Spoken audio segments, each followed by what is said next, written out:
welcome to today's vlog. Today I am going to talk to you a little bit about my celiac disease. This is going to be sort of a relatively short video. I just want to tell you a little bit about what celiac disease is, how I was diagnosed and how it affects me. Because I want to do some vlogs in the future where I touch on sort of tips for how to eat out if you've got celiac disease, how to do a takeaway safely, how to eat like a friend's or family's party, the best things to eat, the worst things to eat. So yeah, I thought I would start off all of that by just talking a little bit today about my celiac story. So I was diagnosed officially about 5 or 6 years ago now. I hadn't really realised how long it has been. So getting my diagnosis was a little bit of a struggle. I'd suffered from sort of stomach issues and other things for quite a while. I was getting sort of quite a bad rash all up the backs of my legs and all the sort of underneath of my arms, and this was diagnosed as all sorts of weird things. I was prescribed different creams for it, none of which really worked. And then I was having sort of stomach symptoms as well, so really bad diarrhea, bloating, acid reflux that was quite bad. My eyes itched all the time, I was tired all the time. It was a really sort of horrible 12 months. And I was at first diagnosed, so all of those symptoms I was diagnosed with IBS, which is irritable bowel syndrome. So I was prescribed some medication to help with that. I took that for a little while. Didn't help, didn't make a difference. I was still getting all of those symptoms. So they did some blood tests and finally ruled that I had celiac disease, or I had some of the blood markers for it. Unfortunately, in the NHS trust where I live, you can only have an official diagnosis if you have a gastroscopy. So I was initially diagnosed through a blood test by the GP, who told me to quit gluten, stop eating it, cut it out of my diet and follow a gluten-free diet. Fine, easy, no problem. I started that. And after a little while, so once all the gluten and sort of the symptoms that had come along with it had worked its way out of my body, I started to feel a lot better. A lot of the sort of the sickness and the diarrhea and things, the acid reflux was gone, and I was starting to feel a little bit better. And then I was invited for a gastroscopy to officially confirm the diagnosis, and I was told that for 6 weeks I would have to start eating gluten again. So at that point I had to make the choice as to whether I would have an official diagnosis which would entitle me to the gluten-free staples on prescription, or just assume that I had it and just live a gluten-free life. I decided to get the official diagnosis because in the back of my mind I wanted for them to definitively say that that was what it was, so that we could rule out anything else. So for 6 weeks I ate gluten. It was both brilliant and torturous. All my symptoms came back. I was really unwell again. I vomited a lot. I couldn't be very far from the toilet. It was a real sort of nightmarish 6 weeks after the bliss of feeling better. And I then had a gastroscopy, which was horrendous. I do not recommend. And if you ever have to have a gastroscopy, I highly, highly, highly recommend that you get sedation. I opted not to be sedated for the procedure, and the nurses said, "Oh," she said, "you're very brave." She said, "People normally have this sedation." She said, "Oh, brave," which did sort of set the alarm bells ringing. And then as I vomited in my own hair whilst a nurse stroked my forehead, I did regret the decision not to be sedated. But anyway, I had the gastroscopy and it was officially confirmed from a biopsy that I had celiac disease. So from that point on, I have followed a gluten-free lifestyle. This obviously, everything I sort of prepare in my own home is gluten-free. I have been glutened by various brand restaurants, hotels and friends and family since in those 6 years, and now when I have gluten now, the reaction is so extreme that I know immediately that I have been glutened. I think I lived with celiac disease for a really long time, so the symptoms sort of just over time were masked. They were just sort of one level, but now as soon as I ingest gluten, we all know about it. I will now tell you a little bit about sort of the sciencey factual stuff around celiac disease. I am referring to the NHS UK page on celiac disease, and I'll link that below for you. So celiac disease is a condition where your immune system attacks your own tissues when you eat gluten. This damages your gut and you are able to take in nutrients. So it's an autoimmune condition. Basically, your immune system attacks the gluten, thinks it's a danger to you, and immediately expels it from your system. So inside your intestine, you have like these little, they're called villi, and they do this nicely in your intestines all the time, wiggly wiggly. When I eat gluten, my villi do this, so everything bounces off of it. So rather than be absorbed into the wiggly bits, it just bounces off because they've sort of protected themselves. So that's basically what's happening inside my intestines when I eat gluten. It's really sciencey here.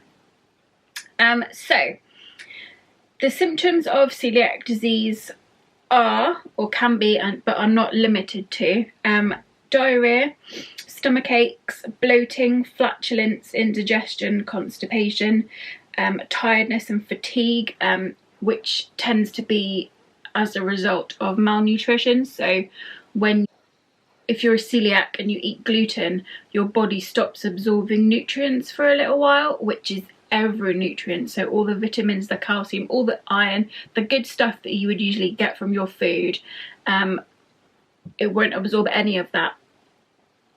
If you ingest gluten as well, it protects itself against everything.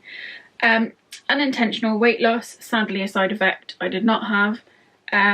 An itchy rash, problems getting pregnant, nerve damage, and disorders that affect coordination, balance and speech. So I got, a lot of people either get sort of the outside symptoms, so sort of the fatigue, the rash, the weight loss, and then other people only get sort of the inside symptoms, so like the diarrhea, the indigestion, the flatulence. I was super lucky in that I got all of them. So like I mentioned earlier, I had rashes all up the backs of my legs, all under my arms and my armpits. My eyes itched all the time, sort of I would get like a rash around my eyes. I had everything and it was horrendous. It all sort of came to a head. We were on holiday in Blackpool and it all came to a head one evening in the hotel, and I was so ill I thought I was going to die. And it was just as a symptom of just so much gluten, my body literally couldn't take it anymore. And that was when sort of I started to go to the doctors and started to have these investigations that at first they said was IBS. So there is no cure for celiac disease. The only way to stop the symptoms and to treat celiac disease is to live a completely gluten-free life. I have seen claims that there are a tablet out there that can alleviate the symptoms, and I personally would say that if that pill alleviates your symptoms, you just have a slight intolerance, you don't have celiac disease. The recommendation is that even if you have sort of quite mild symptoms from when you eat gluten, you should avoid it, because the more sort of you eat it, it can eventually lead to more serious complications. So complications can include osteoporosis, iron deficiency, vitamin B12 and folate deficiencies, and some types of cancer, and you can have some problems affecting pregnancies as well. So a lot of people see celiac disease as a bit of a fad, a bit of, oh, she's really awkward, she's just being a pain in the ass. Actually no, my risk of getting bowel cancer is seriously increased every time I eat gluten. I have enough medical issues going on without the celiac disease affecting everything as well. So following my initial official diagnosis of celiac disease, I underwent a series of tests to check that the complications that might arise hadn't affected me. So I went for a bone density scan to check that I didn't have sort of weak bones. I had a whole stack of blood tests, and since those blood tests, I now have a flu jab every year because my immune system is weakened. I take a calcium supplement and a vitamin D3 supplement. I was for a while on B12 injections, but that's a long story for another time. But I no longer have the B12 injections. Yeah, so I do have some sort of deficiencies from the celiac disease, just sort of living with it for so long, and that's how it's affected me really. So celiac disease is pretty common. It affects around 1 in 100 people across the UK, so it's pretty common. And they say that 1 in 4 people that are diagnosed with IBS probably don't have IBS, they have celiac disease. My advice is, if you've ever been diagnosed with IBS but you don't seem to be able to get your symptoms under control, I would strongly urge that you push to see if you can be tested for celiac disease instead, or cut out gluten and see how you get on. Celiac disease can come on at any age. It's not something you're necessarily born with. It can just, boom, there it is. They do say it's genetic though, and that if you are a celiac, chances are one of your parents or one of your children will also suffer from celiac disease, which I think is really interesting. No one else in my family has ever been tested for it, so whether anyone else in my immediate family have celiac disease, I do not know. So that's sort of the medically side of it. Gluten is found in so many things. So obviously anything with wheat, barley or rye in it is a gluten thing, and that's sort of things like pasta. It's in pasta, it's in bread, it's in beer, it's in lager, it's in cake, it's in cereal, it's in huge amounts of ready meal, basically anything that's got flour in it. When I was first diagnosed 6 years ago, it was a little bit tricky to find gluten-free food in the supermarkets, and I did have a little bit of a nightmare initially. It was depressing. It was really sad that I couldn't eat the foods I loved anymore. My favourite foods have always been bread. I love bread. I love pasta. Anything with carbs in it, basically. And I couldn't eat those things anymore. I had to switch and find gluten-free alternatives, and I don't care what anyone tells you, gluten-free bread is rancid. It is not nice, it doesn't toast properly, it falls apart, it doesn't make a good sandwich, it doesn't make a good roll, it doesn't make a good crumpet, it makes a terrible bagel. I eat it because I have no alternative now. My dad bakes me a gluten-free loaf every once in a while, and as much as I love it, it isn't the same as the regular bread he used to bake for me. Gluten-free crumpets are fine if you really super like potato, because everything's quite potatoey. A lot of gluten-free things are made from like a potato based flour or a rice based flour, so a lot of things do taste super potatoey. I've tried gluten-free donuts, which were just ugh. Yeah, there are some really good gluten-free foods out there, and I'll talk more about those in another vlog. But yeah, I miss all those foods that were really nice, like cakes. I haven't had a decent cake for like 6 years now. It is sad. It's really sad. So yeah, that's how I've lived sort of for the last 6 years. It has been a lot of trial and error. We did discover quite early on into my celiac journey that I was affected by cross-contamination, so we had to replace our toaster because if it had non-gluten-free crumbs in it, and every time I used the toaster with my gluten-free bread I was getting cross-contaminated. We then found that it was the same with butter. Neil and I were using different bread but the same butter, and there was cross-contamination in the butter, which then affected me, so we now have separate butter. Neil doesn't often have sort of anything toasted, but if he does, he uses toaster bags. So the toaster is a gluten-free toaster. I have a sandwich toaster as well that he can't use unless he puts gluten-free bread in it. Yeah, whereas before I would make a sandwich for both of us and I would use the same knife, I can't do that anymore. I can't use the same breadboard.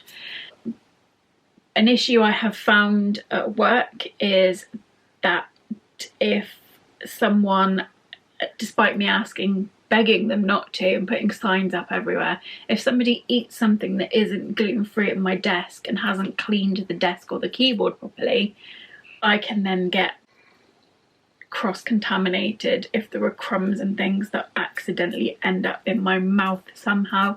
And that has obviously improved since COVID happened because everybody is wiping everything down 500 times a day. But please just stop eating at my desk.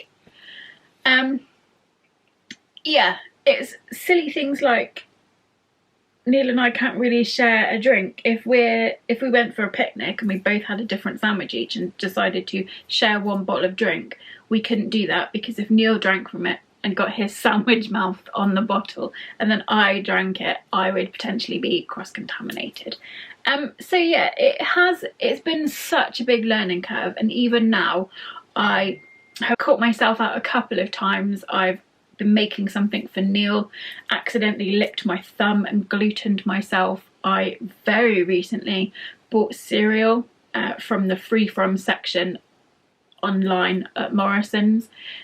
Assumed it was free from because I bought it from the free from section, so I didn't check the box. I ate this cereal. I talked a lot about how nice it was. Oh, I can't even tell it's gluten-free, it's so tasty. That was because it wasn't gluten-free and I was very, very ill. So like if we go for tea at my mum's, my mum has to be really careful. They have to keep gluten-free flour. So if they make us a meal, which, well, they haven't done for 12 months now, but anything that my mum makes me in that house has to be gluten-free. If I go there for lunch and she makes me a sandwich, she opens a brand new packet of butter for me so it's not contaminated. Yeah, it has been such a steep learning curve. And things like takeaways have been trial and error. Things like eating out have been trial and error. And again, I'm going to talk about both of those things in another vlog with tips on what to do and how to find the best places to eat. So look out for those. But now, if I do ingest gluten, within about 90 minutes or so, you can pretty much set your watch by it. But within about 90 minutes of me eating the gluten, I know that I have been glutened. So my whole body goes really hot and clammy. I feel really sweaty. I start to feel sick. My eyes start to itch. My skin feels weird. And then I start to vomit. So the first thing that happens is my body tries to expel the gluten as fast as it probably can, as it can. And everything, that the entire contents of my stomach are removed. They come out. They're not in there anymore.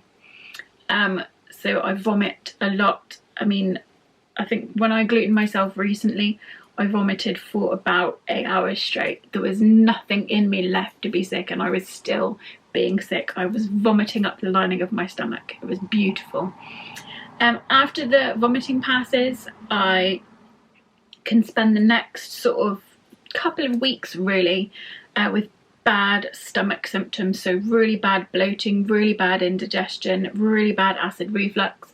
I'll have diarrhea for days. Anything I then eat in sort of the couple of weeks following a glutening doesn't stay in my body. It literally goes straight through me. So for those couple of weeks I don't absorb any nutrients, I don't absorb any vitamins. My body literally doesn't absorb anything good from anything that I put in my mouth. It's a nightmare. And depending on how badly I was glutened depends on how long that will last. The longer it lasts, it leads to worse symptoms. So that's when I start to get the rash. That's when I become fatigued, I become unwell. I'm really tired, I get muscle pain. Yeah, so let me tell you, glutening is no fun. And it is a real struggle because, like I said earlier, people see it as a fad thing, like you're doing it to be awkward or you're doing it as a weight loss thing. And they don't, because it's not an immediate reaction that they can see, and it's not something that you will immediately right there and then die on the spot from, like a peanut allergy or a food allergy. They tend not to take it very seriously, and people will say things, oh well, just take the bread off the plate, or just don't eat that part of it, or oh sorry, I didn't realise that I had put not gluten-free chocolate in this cake that I made for you. And they don't sort of really think about it. They don't think about how ill that is actually going to make me. And that's been really hard to deal with. And I always feel like such a pain if we have to eat anywhere or if we have to eat out. I have to sort of pretty much dictate what we do and where we go, because I need to know that it's safe for me to eat there. And if we go sort of to see Neil's family, I quite often take my own food with me because I feel really shitty that I might have to put them out because they have to get special things in from me or do things in a different way. And gluten-free food is really expensive. Like a small loaf of bread, so half the size of a regular loaf of bread, is 3 times as expensive to buy. All gluten-free food is really expensive. So I do feel like such a burden. It's just another thing that makes me a burden to people. So yeah, it is a little bit, it has been a nightmare. It's something that is, once you're on top of it and you've got strict rules in place to make sure you're not glutened, it is a really easy condition to live with. It's fine. And over the last 6 years, it absolutely has improved. There are so many more gluten-free options available to you now. So many more restaurants have a gluten-free option for you now. There is a charity called celiacuk.org. I will link that below. And they basically, if a restaurant is accredited by them, you know it's safe to eat there. And lots more restaurants are becoming celiac accredited, which I just think is fantastic, because so many people have celiac disease now. It's becoming quite a common thing, and a lot of supermarkets are starting to create their own brand of things. So foods that are naturally now gluten-free. They're not putting gluten-y, wheat-based things in those things. So actually it is becoming a lot easier to live as a celiac, which is brilliant. It's really good. It has become a lot easier in the last 6 years. I hate to think what it was like before that. I would have starved to death because I'm really fussy about food anyway. So to take away the few things that I actually would eat was just a bit of a nightmare. But there we go. So that was a little bit about my celiac story. If you've got any questions, drop them down below. If you have celiac disease, drop me a comment. I'd love to hear from you. I'd love to exchange stories on how you deal with it, or if you've got any funny stories about when you've been glutened, or ridiculous meals that you've been given as a gluten-free option. Yeah, I'd love to hear from you. That's it. As always, thank you for watching. Don't forget to give me a thumbs up don't forget to subscribe, and I will be back soon with another video.